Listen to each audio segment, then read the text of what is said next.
இன்றே டவுன்லோட் செய்து உங்கள் ஃபேவரட் ஷோக்களை என்ஜாய் பண்ணுங்க. என்னென்ன நேத்து நடந்தது நினைச்சு போன் எடுக்க தயங்குறீங்களா? இல்லம்மா, அது ஈவினிங் வீட்டுக்கு முகூர்த்த புடவை கொடுக்க வரும். அத சொல்றதுக்கு தான் கால் பண்ண.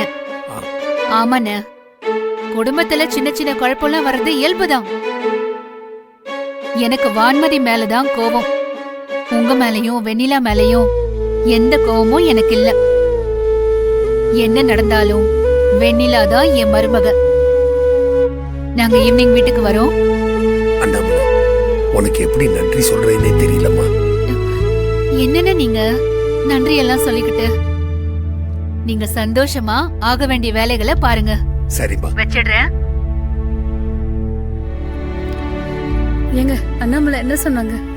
அண்ணாமலை சாயந்தரம் முகூர்த்த புடவை எடுத்துட்டு வீட்டுக்கு வராங்களாம். கடவுளே,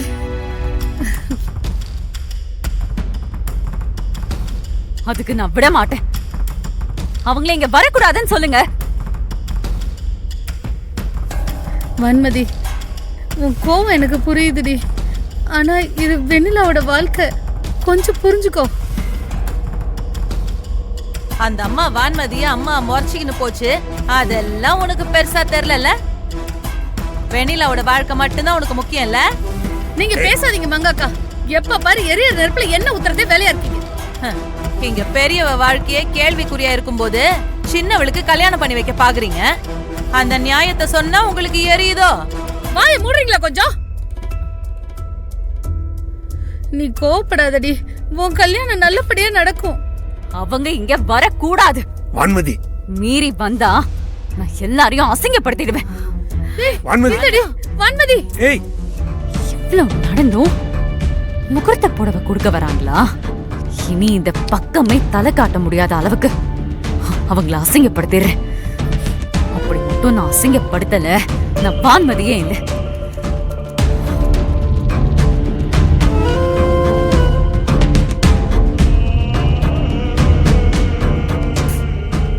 இதுக்கு சரியான ஆள் பெரியமாதான்.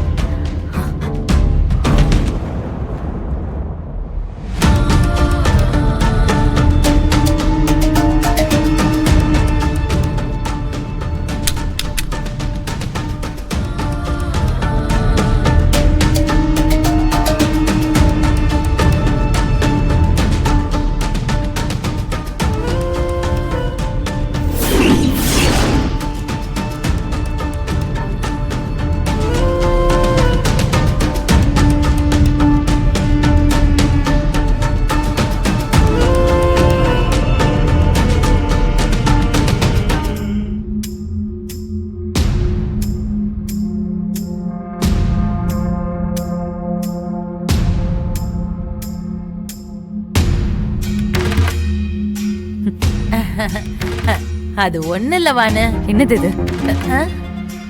இவ்ளோ காஸ்ட்லியான செயின் உனக்கு எப்படி கிடைச்சது? இல்லவானு, அது ஏன் நகைதான். ரொம்ப நாளா நான் பத்திரமா வச்சுருந்தேன். உன் கல்யாணத்துக்கு இத போடலான்னு நினைச்சிருந்தேன். அதுக்குள்ள நீ பாத்துட்ட. பெரியமா, பொய் சொல்லாத. இது உன் நகையே இல்ல. நீயே இப்ப உண்மையே சொல்றியா? இல்ல நான் எல்லாரையும் கூப்பிடவா? ஐயோ, வேணாம் வேணாம் வேணாவானு, நான் சொல்லிடுறேன். அது வந்து இது அண்ணாமலை குடும்பத்தோட நகைதான். அவங்க தேடி நின்றாங்கல்ல, அந்த நகைதான் இது.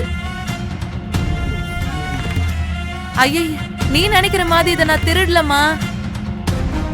நிச்சயத்துக்கு அடுத்த நாள் அழுக்கு துணியெல்லாம் துவைக்க சொல்லி குத்தாங்கல்ல, அந்த அழுக்கு துணியெல்லாம் துவைக்கிறதுக்கு போட்டேனா அப்ப கீழே விழுந்துச்சு. நகைய பார்த்த உடனே ஆசைப்பட்டு நான் எடுத்துட்டவானு. சாரி வானு, தயவு செஞ்சு விச்சு மாமா கிட்ட மட்டும் இதை சொல்லிடாத. தெரிஞ்சதுன்னா என் மானமே போடும். நகைய பாலிசி கொடுத்துருவாங்க, எடுத்து வை.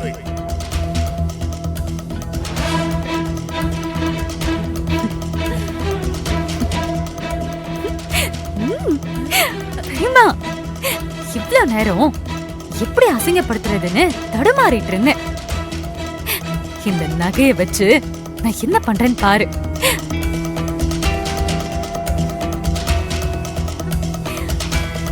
என் ரத்தம் பின்ன வேற எப்படி இருக்கும்? இன்னைக்கு இருக்குது எல்லாருக்கும் கச்சேரி. அண்ணி உட்காருங்க. உட்காருங்க அண்ணி, நீங்களும் உட்காருங்க. இருக்கட்டும். வெண்ணிலா, நீ போய் காஃபி எடுத்துட்டு வா. பரவாயில்லம்மா, நீ இரு. அண்ணாமலை அண்ணி, நீங்க அவ்வளவு கோவமா போனதும் நாங்க எல்லாரும் ரொம்ப பயந்துட்டோம் அண்ணி.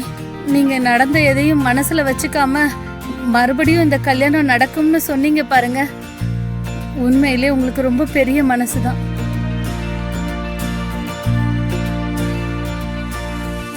வெண்ணிலா என் வீட்டுக்கு மருமகளா வரணுங்கிறது நான் எடுத்த முடிவில்ல, அந்த கடவுளோட முடிவு.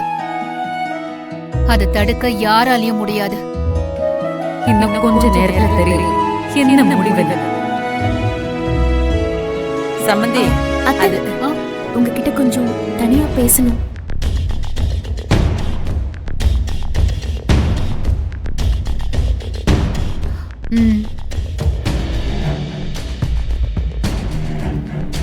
அண்ணி நீங்க உட்காருங்க.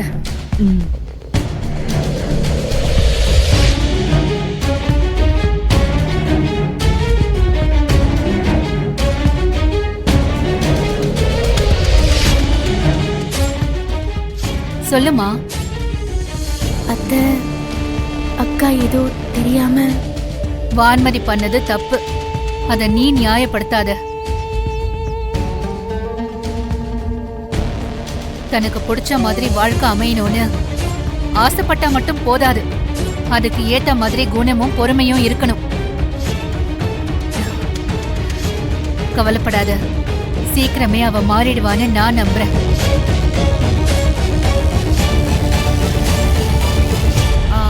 ஆமா, கேட்கணும்னு இருந்தேன். உனக்கு என் பையனை பிடிச்சிருக்கா இல்ல நான் சொன்னேன்னு ஒத்துக்கிட்டியா?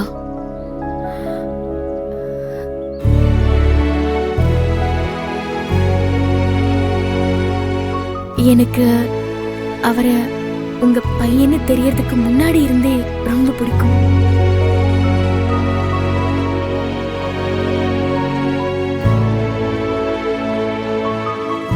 உன் மனசுல வருண் மேல காதல வச்சுக்கிட்டா உன் அக்காவுக்காக விட்டு கொடுக்க போன. அப்ப இது எல்லாமே பிளான் பண்ணி பண்ணிக்கிறாங்க. அடி வெண்ணிலா, உன்னை நான் என்ன பண்றேன்னு பாரு.